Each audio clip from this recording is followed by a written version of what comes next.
Hey, what's up everybody? This is Vivek Rawat and you are watching Garhwal Experts another vlog. दोस्तों अभी मैं आ चुका हूँ देहरादून से करीब करीब 100 किलोमीटर की दूरी पर लाखा मंडल में। तो यहाँ पर बताया जाता है कि इस मंदिर के परिसर में या इस मंदिर के क्षेत्र में जहाँ पर भी आप खुदाई करते हो तो यहाँ बहुत सारे शिवलिंग मिलता है। और एक और कहानी इस मंदिर से रिलेटेड है। दुर्योधन ने राजपाट हड़पने के लिए पांडवों को मारने के लिए एक चाल चली थी, जिसमें उन्होंने मंदिर के बगल पर ही एक लाख का ग्रह बनाया था, जिसमें पांडवों को विश्राम का अवसर दिया और उसे धोखे से और चालाकी से जला दिया। और पांडव यह जो उसकी चाल थी उसे समझ के और एक सुरंग के माध्यम से यहाँ से बाहर निकल गए। सबसे पहले तो आपको हमारे इष्ट देवता की तरफ से आपको आशीर्वाद और हमारे पुजारियों की तरफ से, गांववासी क्षेत्रवासियों की तरफ से आप लोगों को नमस्कार है। इस मंदिर की खोज गैनी की है। गौ माता एक जमुना नदी पार से आती थी, ये जमुना नदी बह रही है। इससे पहले तरफ से एक गाय आती थी। मंदिर के अंदर जाके शिवलिंग पे दूध की धार चढ़ा के अभिषेक पूजा करती थी। तो अंदर वाला जो शिवलिंग है वो सतयुग का है, जिस समय लक्ष्मी सरस्वती माँ का अवतार हुआ था। आपने अंदर पार्वती माँ के छोटे पैर पे देखे? हाँ जी जी देखे। 5 साल की कन्या रूप में पार्वती माँ ने शिव पाने को 12,000 साल तक उस पत्थर शिला पे तपस्या की है, तब जाके भोले बाबा प्रसन्न हुए हैं। ये लाल रंग का शिवलिंग है, ये त्रेतायुग का है, राम जी के टाइम का। रामचंद्र जी की जगत माता सीता को दुष्ट रावण ने पंचवटी से हरा के ले गई, श्रीलंका पहुंचाई है अशोक वाटिका में। रामचंद्र जी माता जी के खोज में गए। सोयत बंद रामेश्वर में उन्होंने इस शिवलिंग की स्थापना समुद्र के बीच में की। ये लाल रंग का शिवलिंग या तो सोयत बंद रामेश्वर में मिलेगा समुद्र के बीच में, जब रामचंद्र जी ने श्रीलंका जाने के लिए पुल बांधा, या तो लाखा मंडल के प्रांगण पूरे भारत देश में कहीं और जगह ये शिवलिंग। ये हरे रंग का शिवलिंग है, ये द्वापर युग का है, कृष्ण जी के टाइम का, जब कृष्ण जी का अवतार हुआ था द्वापर युग में। यहाँ पे 33 करोड़ देवी देवता है, 33 कोटि देवी देवता, 1.25 लाख शिवलिंग की यहाँ पे स्थापना है। 4 युग के यहाँ पे शिवलिंग है। मन की इच्छा पूरी होती है, जन्म जन्म के पाप सारे खंडित होते हैं। आप लोगों की यात्रा इस भोले बाबा के दरबार से सफल होती है। यहाँ पे 15 अप्रैल को एक विशाल मेला लगता है। उस मेले का नाम है थौड़ा। वो मेला पूरे हिंदुस्तान, भारत का, पूरे देश का पहला मेला इस स्थान पे लगेगा। उसके बाद पूरे देश में मेले होंगे। 4 धाम के कपाट उसके बाद खुलेंगे। जिस बेटी का और बेटे की शादी हो जाती है, फिर किसी के बच्चे नहीं होते हैं, यहाँ पे महाशिवरात्रि में एक रात में किसी माँ, बेटी, बहन, बहू ने तन मन धन से तपस्या कर ली तो 1 साल के भीतर उनका बच्चा होता है। ये प्रमाणित है आज भी यहाँ पे। आज भी यहाँ पे दूर दराज से लोग बाग वर मांगने आते हैं। इस मंदिर पे ऊपर से लेकर के नीचे तक मंदिर के चारों तरफ जिस गाय ने इस मंदिर की खोज करी है, उस गाय के खोर के निशान है, पैर के निशान। खोर कहते हैं आप? हाँ जी, पैर के निशान देखो, ये गाय के खोर के निशान है। ये ऊपर से लेकर के नीचे तक मिलेंगे मंदिर के चारों तरफ। इस मंदिर की बनावट, ये मंदिर ऊपर से बनाया गया, नीचे को हथेली के ऊपर। विश्वकर्मा ने इस मंदिर का निर्माण किया, भीमसेन के हथेली पे बनाया गया।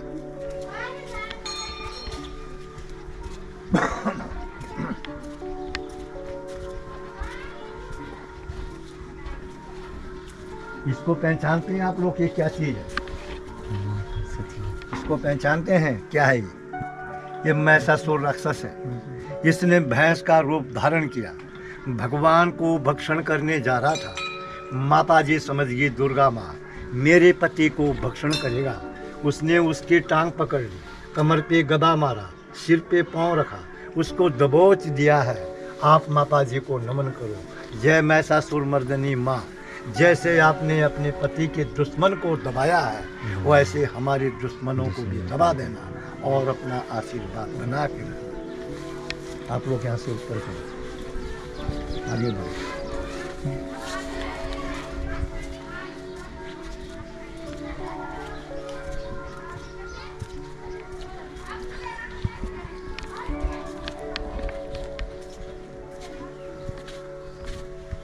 दुर्योधन ने पांडवों को जलाने के लिए लाख का महल बनाया। लक्ष्य ग्रह वो ये जगह है।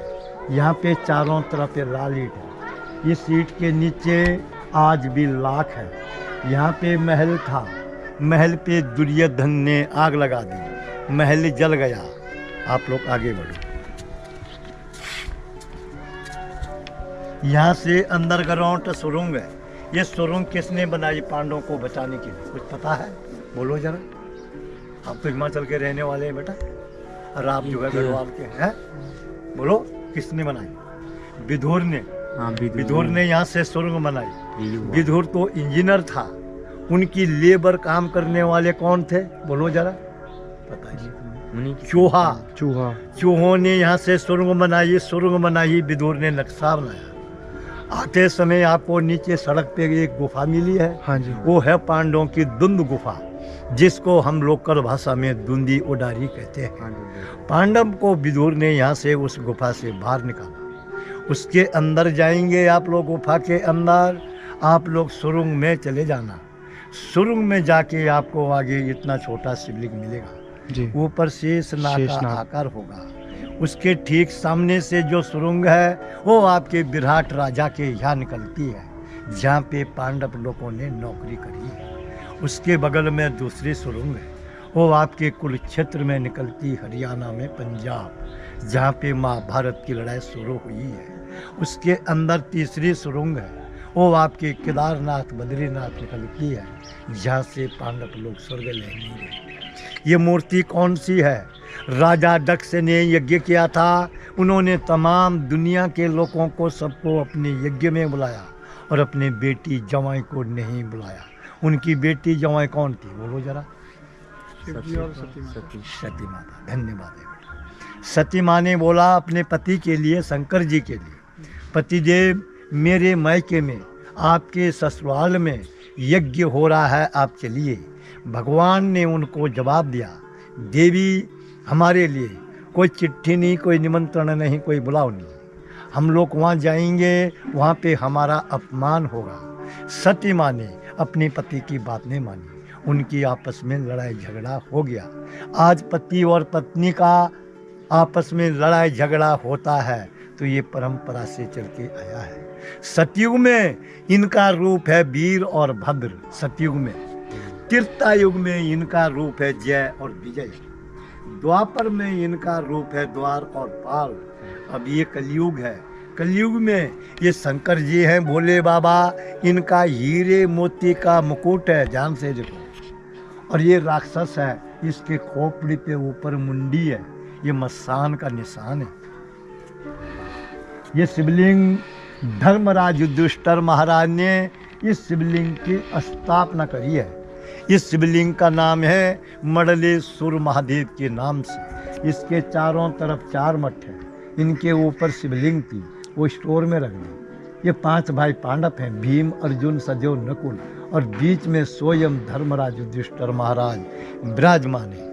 इस शिवलिंग का नाम है मडलेश्वर महादेव के नाम से। हमारे लाखा मंडल के अंतर्गत में 24 गांव आते हैं। 24 गांव के बीच में जिनकी मृत्यु होती थी, वो लेडीज है या पुरुष है, बूढ़ा है या जवान है, उनकी डेड बॉडी यहाँ लाते थे। ये हवन कुंड है, यहाँ से सुरंग है। यहाँ पे डेड बॉडी रखी जाती थी। पुजारी अपने घर से गंगा यमुना जल लेके आते थे। मंत्र द्वारा उस पे जल का छेड़ा मारा, मरा हुआ आदमी जीवित होता था। ब्राह्मण देवता उसको अपने हाथों से दूध भात खिलाता था। ये शक्ति थी बेटा यहाँ पे।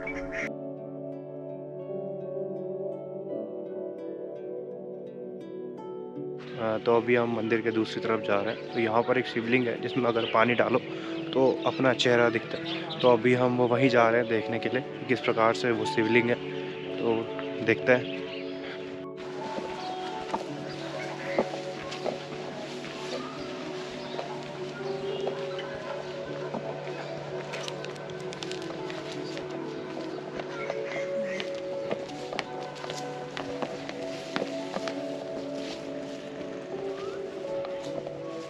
जैसा ये मैदान है, ऐसा मैदान पहले इनके ऊपर था। तो ये सारे मंदिर अंडर ग्राउंड थे। ये 2007 के बीच में खुदाई में निकले सारे लोग। यहाँ पे 100 मीटर से लेकर के 300-400 मीटर तक कहीं भी खुदाई करते हैं तो यहाँ पे भगवान प्रकट होते हैं। ये देव धरती है। यहाँ पे भी खुदाई करेंगे तो यहाँ पे भी निकलेंगे। इस स्टोर के अंदर भरा हुआ है मूर्तियों से, जो बाहर खेतों में निकलती है, मकानों के नीचे निकलती है, वो यहाँ पे जमा हो जाती है। इस मूर्तियों के लिए यहाँ पे सरकार म्यूजियम बना रहे हैं। यहाँ पे अभी जनवरी फरवरी में अभी खुदाई हुई है।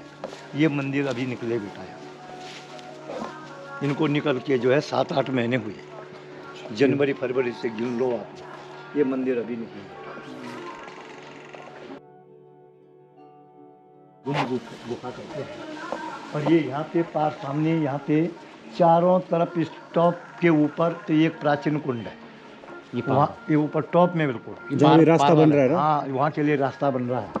पगडंडी के लिए यात्रियों को रास्ता बना है, उसमें ग्रिल लगेगी चारों तरफ। वहाँ से रास्ता बन रहा है ऊपर जाने के लिए। वहाँ पे प्राचीन कुंड है। उस कुंड में ये पता नहीं है कि वो पानी का है कि धन का है कि अन्न का है। प्राचीन कुंड है, उसका सुंदरीकरण हो रहा है। चारों तरफ ग्रिल लगी कि कोई उसमें गिरे नहीं। अभी नहीं जा सकते हैं। अभी जाके फायदा क्या है, उसमें तो भी मलबा है, खाली दिखना तो अलग बात है। और नहीं तो अभी से क्या करेंगे यहाँ अच्छा, अभी उसमें मलबा में दबा हुआ। अभी तो उसमें बहुत मलबा ऐसा कम से कम 8-10 फीट तो गहरा है अभी भी। उसके अंदर पत्थर, मट्टी, लकड़ी सब कुछ पड़ा हुआ है। तो उसका सुंदरीकरण होगा, उसके अंदर जो तो धन होगा तब तो चमत्कार होगा वहाँ पर। तब तो मुझे लग रहा कि छेड़ ना सके कोई, क्योंकि फिर वहाँ से बिच्छू, सांप, भौंक कुछ ना कुछ जरूर निकलेगा। अन्न धन का पानी का होगा तो उसका सुंदरीकरण होना है। वो सब मलबा एक बार बाहर आएगा, उसको देखें कि वो गहरा कितना है। और इस टॉप के चारों तरफ गुफा ही गुफा है। नीचे गुफा दिख रही है आपको? हाँ, इधर भी गुफा, इधर भी गुफा, पीछे भी गुफा। इसको गोवर्धन पर्वत कहते थे। इसको गोवर्धन पर्वत। यहाँ पे गौशाले चारों तरफ गाय रहती थी। यहाँ पे सामने यहाँ से 500 मीटर की दूराई में यहाँ पे एक गांव है, धौरा गांव है उसका नाम। यहाँ का नाम है, पुराना नाम है यहाँ का मोड़ा है यहाँ का नाम, मोड़ा और धौड़ा। वहाँ पे कौरव लोग रहते थे, यहाँ पे पांडव लोग रहते थे। मोड़ा और धौड़ा। मोड़ा यहाँ का नाम इसलिए है कि मरा हुआ आदमी जीवित होता था। धौड़ा हाँ वहाँ का नाम इसलिए है कि वहाँ पे ना तो कोई ठाकुर है ना कोई पंडित है। वहाँ पे छोटे कास्ट के लोग रहते हैं, राक्षस योनि के लोग रहते हैं वहाँ पे कौरव लोग रहते थे। और वहाँ पे माता जी का मंदिर है, चितासिनी माँ का मंदिर, जहाँ पे माता जी के दरबार में दशहरे में 18-18, 20-20, 22-22 भैंस की बलिया हमने देखी वहाँ पे चढ़ती हुई। भैंसों की बलिया मतलब झोटे करते थे वहाँ पे। और जो जितने भी हमारे 24 गाँव के हरिजन लोग थे वो सब जो है कंडी लेके जो काट के जब घर में ले जाते थे भक्षण करने के लिए, क्योंकि उनका भोगी था वो, समझे। तो वहाँ पे आज भी उस गांव में आज भी कोई पंडित और ठाकुर लोग बसमानी नहीं कर सकते हैं। वहाँ पे ऐसी धरती है। जब आपस में आज भी वहाँ पे लड़ाई होगी तो हथियारों की लड़ाई हो जाती है उनकी कटमर। वो कौरों की धरती है। कौरों और पांडवों वो भाई भाई थे आपस में, समझिए आप। यहाँ पे रास्ते की काली माता है। यहाँ पे थोड़ा आगे आओ, ये रास्ते की काली माता है। यहाँ पे चारों तरफ ये चौराही है। यहाँ पे 4 रास्ते हैं। शहर में चौराहे कहते हैं, हम पहाड़ों में इसको चौबट्टा कहते हैं। ये है रास्ते की काली माता। माता जी को नमन करो। जय रास्ते की काली माँ, हमारी यात्रा सफल करो। इस माँ के दर्शन करने से आप लोगों की यात्रा सफल होती है बेटा। अब आप लोग आगे चलो। जब आपने हमें तो घर की तैयारी की, मेहमान आ रहे हैं।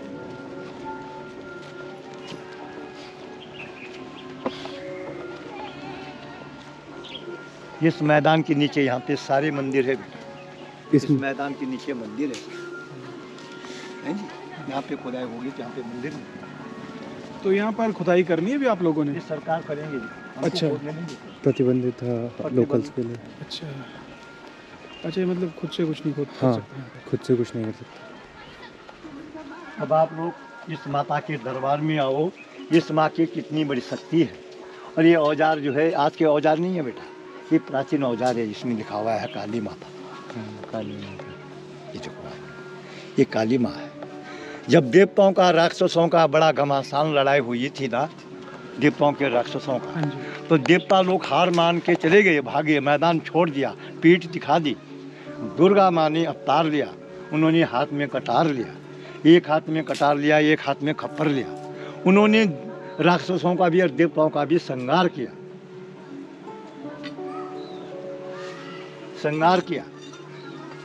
शंकर जी समझ गए कि माता विकराल हो चुकी है। माता जी ने 108 बार शिव जी के अपने पति के सिर काटे और अपने लिए मुंडों की माला बनाई है। वो मूर्ति मंदिर के अंदर है, आपने ध्यान नहीं दिया होगा। शंकर जी समझ गए कि माता विकराल हो चुकी है, काली का रूप ले लिया है, इसका खप्पर नहीं भरेगा, ये पूरे देवताओं को भी राक्षसों को भी कत्ल कर देगी। आगे जाके रास्ते में लेट गया, माता जी का पांव पड़ा, वहीं पे माता जी शांत हो गई। उनका पांव पड़ा शंकर जी के ऊपर, उसने देखा ये तो मेरा पति है। वहीं पे जीभ बाहर आ गई उनकी, वहीं पे गुस्सा शांत हुआ। तो उसके अंदर है, मंदिर के अंदर। थोड़ा दर्शन तो कर लिया आपने।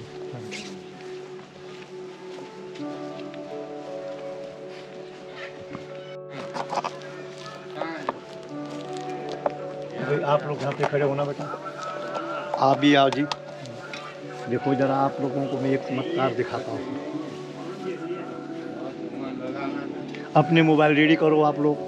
इसके अंदर आपका प्रतिबिंब दिख रहा है, शिवलिंग के अंदर दिख रहे हैं आप लोग, हैं? शिवलिंग के अंदर दिख रहे हैं आप लोग। हाँ जी।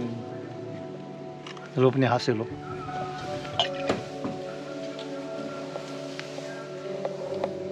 ऐसा शिवलिंग कहीं नहीं है। देखो आप, ये शिवलिंग है अद्भुत शिवलिंग चिंता हरण महादेव। क्या बोला मैंने? अद्भुत शिवलिंग चिंता हरण महादेव। इस भगवान के दर्शन करने से सारी चिंता दूर होती है। और ये शिवलिंग है पारदर्श शिवलिंग, पारदर्श शिवलिंग। जैसे आप अपने परिवार से, बच्चों से, माता पिता भाई बहनों से प्यार करते हैं, मित्रों से प्यार करते हैं, आपका प्यार भगवान अपने अंदर समा लेता है। जो इसके अंदर आपका प्रतिबिंब दिखता है, ये आप लोगों का प्यार अपने अंदर समा लिया है। और ये शिवलिंग है अष्टदल शिवलिंग। इसके चारों तरफ है 8 कोने। राजा सगर के 60,000 बेटे थे। कपिल मुनि ने उनको श्राप दिया और सारे भस्म हुए। भागीरथ जी ने उनके कुल में जन्म लिया और शिव की तपस्या करी। कहाँ करी थी शिव की तपस्या, बोलो जरा, कहाँ करी थी? गंगोत्री से आगे है गौमुख, गौमुख से आगे है तपवन। तपवन में भागीरथ जी ने 12,000 साल तक एक पैर के ऊपर तपस्या करी और गंगा जी को मृत रूप में लाया और अपने पितृ देवताओं का उद्धार किया। इस भगवान के दर्शन करने से आप लोगों के 7 जन्म के पितृ देवताओं का उद्धार होता है। और जैसे हमारी ये हस्ती रेखा है, ये मेरे को चमत्कार हुआ, ये पार्वती माँ की रेखा है। ये चारों तरफ है कुदरत रेखा। हाँ जी। ये कुदरत रेखा है बेटा चारों तरफ। ये मेरे को चमत्कार हुआ, सपना हुआ। और ये शिवलिंग भी यहीं पे खुदाई में निकला, इसी जगह पे। ये पार्वती माँ का स्वरूप है, ये जलेरी, और ये शंकर भगवान स्वयं है। ये चीज है। ये अखंड ज्योत की जलती थी यहाँ पे जब इस मंदिर का स्थापन हुआ। पांडवों ने, ये कलियुग का शिवलिंग है। अंदर वाला शिवलिंग सतयुग का है, लाल शिवलिंग त्रेतायुग का है, हरे रंग का द्वापर का है, और ये शिवलिंग कलियुग का है। जब पांडव लोग महाभारत जीत के वैकुंठ धाम स्वर्ग लहनी निकले, तो जाते जाते उन्होंने इस शिवलिंग की स्थापना की है। अपने आप वैकुंठ धाम के लिए। जब भीमसेन बच्चा था, 8 साल से 15 साल का बच्चा, तो बच्चों के पास रबड़ की गुल्लेल होती है ना, चिड़िया मारते हैं, बड़ों के पास बंदूकें होती है। जब भीमसेन बच्चा था, उन्होंने चिड़िया मारने के लिए इस प्रांगण से गुल्लेल से पत्थर फेंका, गारा। ये सामने पार धार पे आपको एक सफ़ेद छोटा सा मंदिर दिख रहा, हाँ जी हाँ जी उसके ऊपर सिंगल पे पोल दिख रहा है, उसके ऊपर 2 पोल बिजली के दिख रहे हैं, उसके पीछे एक पत्थर दिख रहा है आपको, बड़ा पत्थर, वो काला सा पत्थर। हाँ जी हाँ जी। भीमसेन ने यहाँ से गुलेल से फेंका है वो पत्थर। उसको आज भी गुलेल का गारा कहते हैं। अच्छा, पांडव लोगों को जब लक्ष्य ग्रह बनाया था, उसको जलाने के लिए जला दिया यहाँ से, अंडरग्राउंड सुरंग बनाया और नीचे गुफा पे निकले पांडव। कई दिन तक जो है पांडव लोग भूखे रहे। तो भीमसेन ने कुंती माँ को कहा कि माँ कुंती, मुझे बहुत भूख लग रही है, मुझे तो भोजन चाहिए। तो माता जी ने अर्जुन के लिए कहा, बेटा अर्जुन, आपके बड़े भाई भीमसेन की भूख कभी नहीं मिटती, इसका पेट कभी नहीं भरता है, इसके लिए भोजन की व्यवस्था होनी चाहिए। ये सामने पार रोड से ऊपर एक जंगल दिख रहा है आपको, उधर छानी है, क्यारी है, उस जंगल के बीच में 12 मिर्ग चुग रहे थे एक साथ, 12 मिर्ग चुग रहे थे एक साथ, और बगेरा शिकार के ताक में बैठा था, उस शिकार में उनको खाने के लिए कि मेरे पल्ले एक मिर्ग पड़ना चाहिए। अर्जुन ने उस गुफा से अपना तीर कमान तैयार किया और उसने जो है उस वहाँ से गुफा से तीर मारा। उस जंगल के बीच में, वो घोर जंगल था, और आज भी आप जैसे जवान वहाँ पे उसके अंदर घुस जाएंगे तो बाहर निकलना आज भी मुश्किल होता है। आज भी वहाँ पे इतनी बड़ी शक्ति है देवताओं की। तो वहाँ पे 12 मिर्ग एक साथ मरे और बगेरा भी मरा साथ में, 13वां मरा बगेरा। 12 मारी बोली मिर्गियानी, 13वां मारी भागा। कुंती माँ कहती कि मैं काचो मांस नहीं खाऊंगी, कौरों बोलो मेरे को डाग, डाग मैंने डंकन। तो इसके अंदर आज भी अमृत का कुंड है उस गुफा के अंदर, और इसमें हमारी न्याय पंचायत बैठती है। ये हमारी न्याय पंचायत का कोर्ट लगता है, जैसा सुप्रीम कोर्ट और हाई कोर्ट लगता है। अब इनके बारे में फिर मैं आपको बताऊं कि इस मंदिर की भोले की कितनी बड़ी कृपा है। यहाँ पे ये बैठक नहीं था, मंदिर के ऊपर कोई छतरी नहीं थी, जो लकड़ी लगी हुई है ना, ये कुछ नहीं था पहले। ये खाली वहाँ पे मंदिर के ऊपर एक बहुत बड़ा गोल पत्थर है, वहाँ तक है मंदिर, पहले वहाँ तक। हमारे दादा लोगों ने यहाँ पे पंचायत करी, मेरे दादा के टाइम की बात, उन्होंने पंचायत करी। तो जहाँ पे ये धूप चमक रहा ऊपर बड़ा पहाड़, उसके नीचे केदार जी का मंदिर है। और आज भी वहाँ पे जब जाएंगे आप लोग तो वहाँ पे देवदार के पेड़ जो है 20 फुट से लेकर के 30 फुट की गोलाई में है, मोटे इतने बड़े बड़े पेड़ हैं वहाँ पे। तो हमारे बुजुर्गों ने कहा कि भाई हम भटार जाते हैं, वहाँ के पंडे हैं, भटार है उस गांव का नाम, जो वहाँ पे केदार जी की पूजा करते हैं, कि हम भटार जाते हैं और उनसे 1-2 पेड़ हम अपने मंदिर के लिए लाएंगे और ये तिवारी भी बनाएंगे, बैठक, जो कि हमारी मंदिर की छतरी भी बन जाएगी, बैठक भी बन जाएगी। तो यहाँ से 5-7 लोग गए ऊपर, तो उनको गांव को इकट्ठा करवाया। गांव वालों ने कहा कि भाई क्यों आए आप लोग, हमारे रिश्तेदार हैं, क्या बात है। उन्होंने कहा कि आप हमें 1 या 2 पेड़ देवदार के दे दो और हम अपना मंदिर को भी बनाते हैं और वहाँ पे हम तिवारी बनाते हैं बैठने के लिए, जो बाहर से टूरिस्ट लोग आते हैं उनके लिए। तो उन्होंने साफ जवाब दिया कि मेरे पास हमारे पास कोई पेड़ नहीं है, कोई कुछ नहीं है, ये देवता के पेड़ है, हम नहीं दे सकते। हमारे बुजुर्गों ने कहा कि आप कीमत ले लो, उस समय चांदी के रुपये थे, आप 10 रुपये लो, 20 रुपये लो, 50 रुपये लो, आप कीमत दे दो। उन्होंने कहा हमें कीमत भी नहीं चाहिए। तो जब कोई अपनी चीज़ नहीं देते तो क्या करेंगे, कुछ नहीं होता ना बेटा। वो सीधे वहाँ से यहाँ आए हैं, उन्होंने यहाँ पे मंदिर में माथा टेका। जय शिवजी भैरव देवता, हमारा जो कुल देवता है, वरदान देने वाला है, कष्ट को दूर करने वाला है, ये भैरव देवता है। जय शिवजी भैरव देवता। उन्होंने तो मना किया है देने के लिए, वो पेड़ नहीं देंगे। अब हम यहाँ से 100 किलोमीटर दूर जाएंगे और जंगल में पेड़ बनाएंगे, हम उतने दूर से यहाँ ला नहीं सकते हैं। आपके अंदर शक्ति होगी, जैसे आपके अंदर शक्ति है तो प्रमाणित दिखाना। उसी दिन रात को ऐसा ही आसमान साफ था और ऐसा तूफान आया कि 16-16 फुट के 14-14 फुट के पेड़, 2 पेड़ वहाँ से उखड़ के बह के जो है, जिस गदेरे में पानी आज भी इतना सा है, उसमें बह के आए और गांव के सामने पहुँचे। यहाँ पे सुबह के टाइम हमारे दादाजी जब छानी के लिए देखा तो 2 पेड़ देवदार के रखे हुए हैं। फिर गांव के लोग सब गए, पेड़ बनाया और यहाँ पे मंदिर का सुंदरीकरण किया है बेटा। ये बात है बेटा।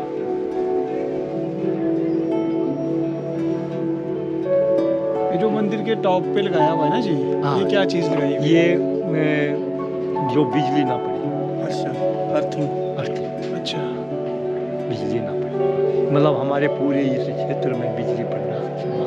अच्छा जी। ये बात है। तो आप लोगों का स्वागत है बेटा, आप हमारे घर चलिए, मैं तुमको थोड़ी चाय पिला दूंगा। और मैं क्या कर सकता हूँ? पंडित जी आपने सब कुछ तो बता दिया, अपना नाम तो बताया ही। मेरा नाम श्री पंडित महिमानंद गौड़ है। अच्छा, अच्छा।